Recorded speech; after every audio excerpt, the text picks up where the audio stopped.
Hi, everyone. This is Denise Burge, and I'm in Roadrunner's Desert.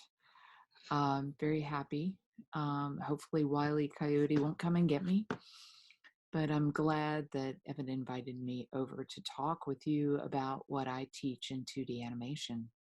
If you end up pursuing animation as your focus, you'll likely at some point take one of my classes. I think of 2D animation as an extension of drawing, but I also teach it as a collage or even as a sculptural technique. You'll learn some basic skills in each of my intro classes, and you'll also have a chance to create a longer finished work on your own, emphasizing one or more of those techniques.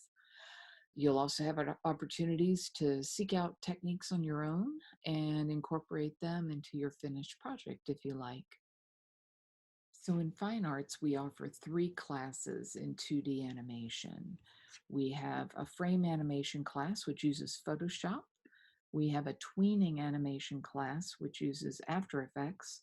And we have an intermediate 2D animation class where you can do a little bit more work of your own. So let's take a quick look at the animation approaches in the frame class.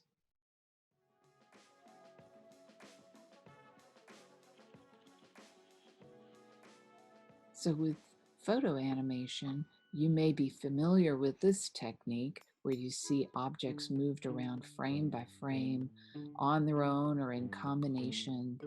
It's a long process and takes a lot of preparation.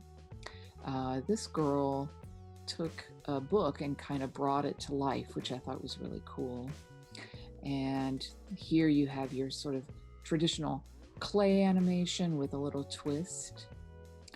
Rotoscope, where you trace the movements of figures frame by frame, can be really fun.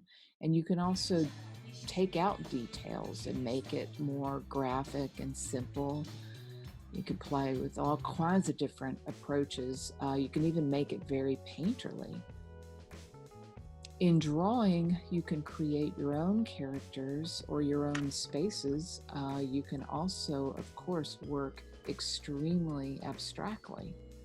And you can even take drawing and combine it with photographs. And then in collage, you basically use a lot of found images and combine them to create your own world.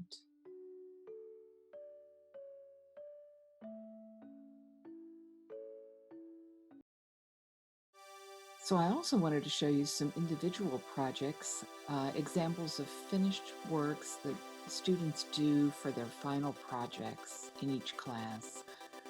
The first example here is by Layla Crosset, and it's very abstract using pure drawing.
This piece by Selena Dornfeld is an example of character animation, again using drawing.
So I hope that was fun.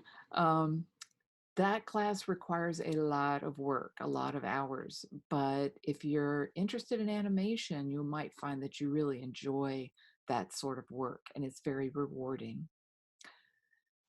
My intro to tweening class uses After Effects. And again, I cover a wide variety of techniques.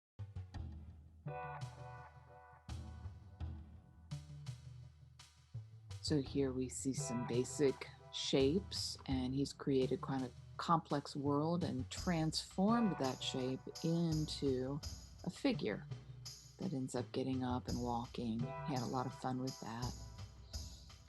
So that's using basic shapes, and you can do it in a more painterly way as well, creating a world and still messing around with this sort of bouncing form, which is a basic animation technique. And here he has built another type of world with swinging forms, thinking about inertia and how things move. Um, this student played with much more complex geometric arrangements of forms, laying them over one another. And of course, you can also create complex characters with multiple parts and have them move, have forms translate into characters. Using masking, we also approach and explore animation, abstract animation, just creating simple geometric shapes and playing with transforming them, breaking them apart, and then in the last thing we do is exploring 3D space, creating deep, layered images and moving a camera through that space. You can also play around with things of your own. Last vortex ride, all time.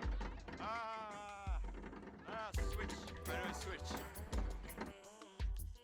And of course, we emphasize the aesthetics of animation. How do you create a mood through timing, character development, and subtle events?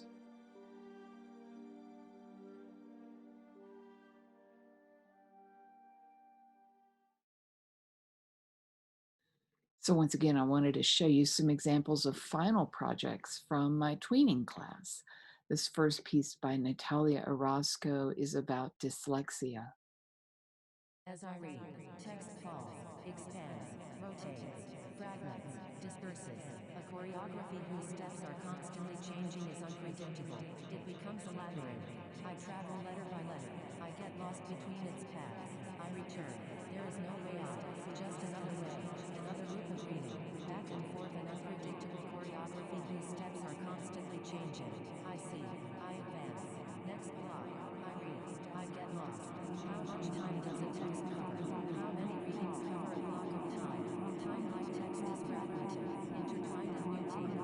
What I read yesterday is not the same from today to tomorrow. What I knew yesterday is not the same as what I know today, as what I will know tomorrow.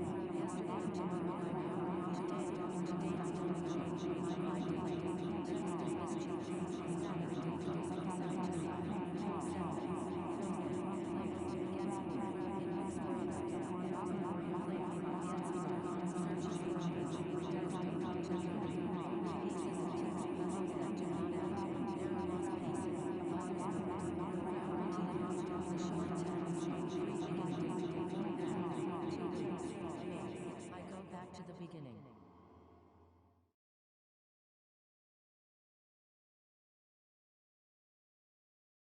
And this work by Peter No is just a wild melange of activity, taking all the techniques he learned in tweening and playing around with them.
So I hope you've been inspired by these examples of work from my two classes that I teach.